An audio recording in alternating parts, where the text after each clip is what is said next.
ہونا تو یہ چاہیے نا کہ آپ کے ذہن میں پہلا خیال یہ آئے کہ کیونکہ یہ ایک مسلمان عورت ہے یقیناً اس کو پتہ ہوگا کہ طلاق فائنلائز کرنی ہے، عدت ختم کرنی ہے، تب دوسری شادی کرنی ہے۔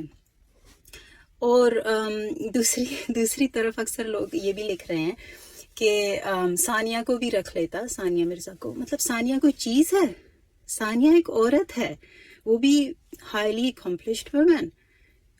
اس کا فیصلہ دوسرے لوگ یا اس کا شوہر کرے گا کہ اس کو رکھ لے دوسری کے ساتھ، تیسری کے ساتھ؟ وہ اپنا فیصلہ خود کرے گی نا۔ اور اگر آپ نے غور کیا ہو، وہ جو کوٹ میں نے لگایا تھا marriage is hard, divorce is hard, یہ ثانیہ کے اپنے لفظ ہیں۔ اس کے انسٹاگرام پہ جا کے دیکھیں، جب طلاق کی خبریں یا علیحدگی کی خبریں آنا شروع ہوئی تھیں 1.5 2 سال پہلے، تو شعیب اور ثانیہ کا تو پھر بھی لوگوں کو پتا تھا کہ کچھ چل رہا ہے ان کا، اور علیحدگی کی خبریں تھیں۔ تو چلو ٹھیک ہے، آپ پھر یہ اندازہ کیوں لگائیں گے کہ شعیب نے اس کے ہوتے ہوئے دوسری شادی کر لی ہے؟ چلو وہ تو ایک سیپریٹ ٹاپک ہے، اور مین کانسیپٹ یہ کہ بے شک وہ پبلک فگرز ہیں، ان کی اپنی پرسنل لائف ہے، لیکن اگر آپ نے تخمینے لگانے ہی ہیں تو آپ ان کو حسن ظن بینیفٹ ڈاؤٹ دے سکتے ہیں، کہہ سکتے ہیں کہ بالکل ٹھیک ہے، نہیں بنی دو لوگوں کی، دو جوڑوں کی، بعد میں ان کی طلاق ہوئی، انہوں نے شادی کی، تو اس پہ ان کو اتنی بیک لیش، اتنی گالیاں، اتنے تانے کیوں؟ ویسے تو ہم پاکستان، ہم کہتے ہیں کہ بنا ہی اسلام کے نام پہ تھا۔ آپ یہاں مغرب میں آ کر دیکھیں، اسکولوں تک میں سیشن ہو رہے ہیں، ایون دو کہ یہاں بھی مین اسٹریم مرد اور عورت کی شادی ہوتی ہے، لیکن وہ پروموٹ کر رہے ہیں کہ دوسرا جو طبقہ ہے، یہ بہت سارے جو دوسرے ڈفرینٹ گروپس ہیں، چاہے ایک عورت 2 مردوں کے ساتھ ہے، 2 مرد 3 عورتوں کے ساتھ ہے، مکس ہیں، مرد مرد ہے، عورت عورت ہے، ساتھ ہے، ان کو ایکسیپٹ کریں۔ کتنی کیمپینز چلتی ہیں، لوگوں کو بتاتے ہیں کہ ان کو ایکسیپٹ کریں، ان کی مرضی ہے، تو ہمیں کیوں اتنی زیادہ شرم آ جاتی ہے؟ تو یہ تو وہی بات ہوئی نا کہ جب آپ اپنے آپ کو مسلمان کہہ دیتے ہیں تو آپ کیوں ڈرتے ہیں لوگوں سے؟ کیوں اتنی تعویلیں لے کر آتے ہیں کہ نہیں وہ تو ایسا ہو تو اس لیے ممکن ہے، ایسا ہو؟ اتنا پریشر کیوں ہے طلاق یافتہ عورت پہ کہ وہ شادی نہیں کر سکتی؟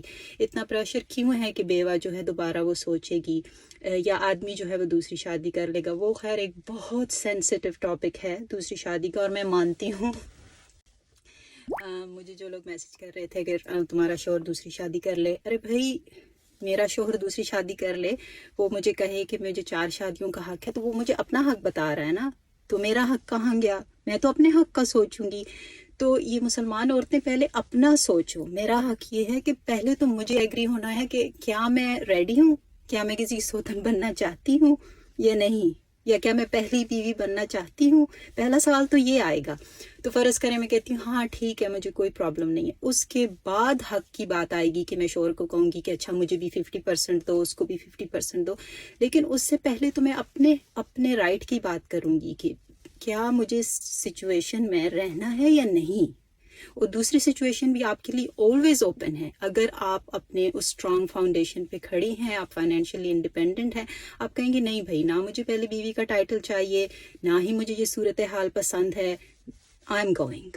آپ کسی کو بھی یہ حق نہ دیں گے وہ آپ کو بیچاری بنائے۔ تو آپ کیوں، فرض کریں کہ آج میرا شوہر دوسری شادی کرتا ہے اور کوئی آ کے لکھتا ہے کہ ہائے، اور ہم علیحدہ ہو جاتے ہیں، کوئی کہتا ہے کہ ہائے پہلی کو بھی رکھ لیتا، ارے بھائی پہلی سے تو پوچھو پہلی سے پوچھو کہ اس کا ڈیسیجن کیا تھا، کیا میں نے رہنا ہے نہیں رہنا۔ تو فیصلے کا حق اپنے پاس رکھیں۔ آپ کو ایز اے مسلم وومن بھی آپ کے رائٹس ہیں آپ کے پاس، آپ انہیں استعمال کس طرح کرتے ہیں یہ آپ کی اپنی مرضی ہے، یا آپ کو کیا پتہ ہے کہ آپ کے یہ رائٹس ہیں؟ آپ کے اوپر کوئی بھی امپوز نہیں کر سکتا، کوئی بھی زبردستی نہیں کر سکتا کہ آپ اپنے شوہر کی لائی ہوئی بیوی کو یا اپنی سوتن کو قبول کریں unless you want to do it۔ تو جب مغرب والے اپنے سارے کانسیپٹس کو قبول کروا رہے ہیں تو آپ کے پاس ایک پورا ضابطۂ حیات ہے، آپ کو کیوں شرم آتی ہے؟ میں آپ کو بتاؤں کہ اس چیز کا احساس انسان بدلتا ہے، انسان کی شخصیت بدلتی ہے۔ شاید آپ کچھ سال پہلے مجھ سے پوچھتے، اور ظاہری سی بات ہے ماحول کا اثر ہوتا ہے، 16 سال عربیوں کے ساتھ رہنے کے بعد، اور سب اپنے ان کے معاشرے میں جس طرح چیزیں ہوتی ہیں شادی اور طلاق کو دیکھ کے ڈیفینیٹلی میرا ذہن بدلا ہے، لیکن میں ریسرچ کو بھی سامنے رکھتی ہوں۔ میں یہ بالکل نہیں کہہ رہی کہ سب لوگ جا کے اپنی طلاقیں کروا لیں اور شادیاں کرنا شروع ہو جائیں، لیکن میں آپ کو بتاؤں، جب آپ مائیگرنٹ چلڈرن کی ریسرچ دیکھیں، جب ہمارے دیسی پیرنٹس یا دیسی جوڑے وہ یہ سوچ کے شادی میں بند کے رہ جاتے ہیں کہ ہم بچوں کے لیے بیٹھے ہیں، مردہ دل کے ساتھ، خالی خول کے ساتھ، کئی جوڑوں کو تو دن گزر جاتے ہیں ایک دوسرے کی شکل صحیح سے دیکھتے ہوئے، وہ اس خوشی میں رہتے ہیں کہ بھائی ہم قربانی دے رہے ہیں، ہم کام کرتے ہیں نا ان بچوں کے ساتھ جو ایسے گھروں میں بڑے ہوئے ہیں۔ آپ کسی بھی یوتھ کاؤنسلر، سوشل ورکر سے، مینٹل ہیلتھ کاؤنسلر جو ان سے جا کے پوچھیں کہ یہ مائیگرنٹس کے بچے جو جہاں بڑے ہوئے ہیں، کیونکہ میں تو انہیں کا ڈیٹا دے سکتی ہوں، مجھے تو پاکستان کا ڈیٹا بھی نہیں پتا کہ وہ کیا کہتے ہیں۔ وہ بچے ڈپریشن کی میڈیکیشن پہ ہوں گے، وہ گھر میں لڑائی جھگڑے، بلکہ ایون کہ اگر سرد جنگ بھی ہو اتنی شدت سے محسوس کرتے ہیں، انہیں پتہ ہوتا ہے ان کے ماں باپ صرف روم میٹس کی طرح رہ رہے ہیں، ان کے بیچ میں نہ محبت ہے، نہ کائنڈنیس ہے، نہ ایمپتھی ہے، کچھ بھی نہیں ہے۔ اور لڑکیوں کا تو مسئلہ ہی اور ہے۔ ایک جی پی کا، ایک مسلمان جی پی کا میں انٹرویو کر رہی تھی، ڈاکٹر کا، اور اس نے مجھے اپنی کیس اسٹڈی بتائی۔ کہتی ہے میرے پاس ایک ماں آتی ہے، وہ مجھے سارا اپنا حال بتاتی ہے کہ گھر میں اتنے سالوں سے مسئلے، لڑائی جھگڑے ہیں، لیکن ہم میاں بیوی بچوں کے لیے ساتھ رہ رہے ہیں۔ اسی ماں کی بیٹی اسی جی پی کے پاس آتی ہے اور آ کے بتا رہی ہے کہ اس کا کیا حال ہے۔ ماں باپ کو لگ رہا ہے سب ٹھیک ہے۔ یہ 16 سال کی بچی پریگنٹ ہوئی، اسکول میں ایبارشن کے لیے اس جی پی کے پاس آئی، اور ڈیفینیٹلی اب یہ جو سیانے میرے پیج پہ آ جاتے ہیں اور کہتے ہیں آپ لوگوں کی پرائیویٹ باتیں بتاتی ہیں۔ ارے بھائی یہ ریسرچ کا ڈیٹا ہے، ہم ان کا نام پتہ کچھ شیئر نہیں کرتے، ایز اے کیس اسٹڈی بتاتے ہیں۔ تو خیر یہ جی پی مجھے بتانے لگی کہ ہم ایسے ایسے کیس دیکھتے ہیں جس میں ماں باپ زبردستی ایک رشتے میں بند کے رہتے ہیں۔ وہ کہتے ہیں کہ ہم نے بروکن فیملی میں بچوں کو تباہ نہیں کرنا، لیکن ان کے بچے بروکن فیملی والوں سے زیادہ تباہ ہو رہے ہیں، مور اور لیس ایکول ریزلٹ آپ کو مل رہے ہوتے ہیں۔ تو حل کیا ہے؟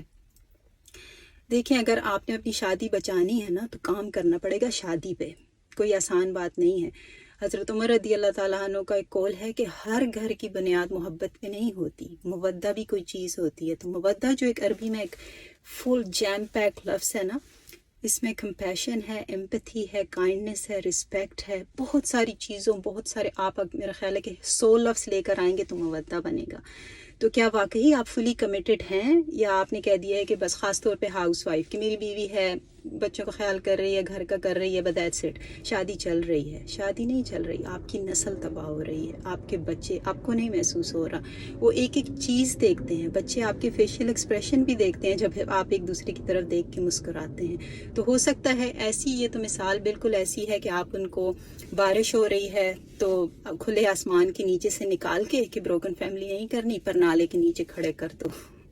تو یہ جو لانگ ٹرم آپ اپنے بچوں کو یہ ہارمفل ایفیکٹس ان کی مینٹل ہیلتھ کے لیے دے رہے ہوتے ہیں، آپ کو نظر نہیں آ رہے ہوتے۔ تو شادی پہ کام کریں، بے شک شادی کو بچائیں، شادی کو ٹائم دیں، لیکن یہ سوچ لیں کہ پھر فلی کمیٹڈ ہو کے جانا پڑے گا۔ یہ صرف ایک بیوی کا کام نہیں ہے، یا صرف ایک شوہر یا باپ کا کام نہیں ہے کہ وہی سب کچھ کرے گا۔ دو لوگوں کو آئی ٹو آئی دیکھنا ہوتا ہے، دو لوگوں کو ایک دوسرے کی گروتھ کے لیے کام کرنا پڑتا ہے۔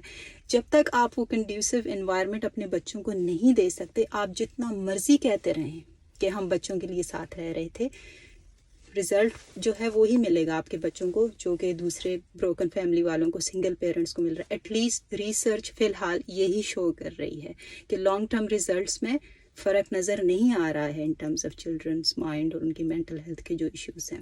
خیر واپس آتے ہیں، حسن ظن، بینیفٹ آف ڈاؤٹ کا دیں لوگوں کو فائدہ، اچھا سوچیں، اور دوسروں کے معاملات میں دوسروں پہ تانا زنی کرنے کے بجائے یہ سوچ لیں کہ کسی کے لیے بھی طلاق آسان نہیں ہے، یہ سالوں کا پروسیس ہوتا ہے۔ ہمیں نہیں پتہ کہ دوسرے کی زندگی میں کیا چل رہا تھا اور وہ کس طرح اس نتیجے پہ پہنچے ہیں۔ دعا میں یاد رکھیے گا۔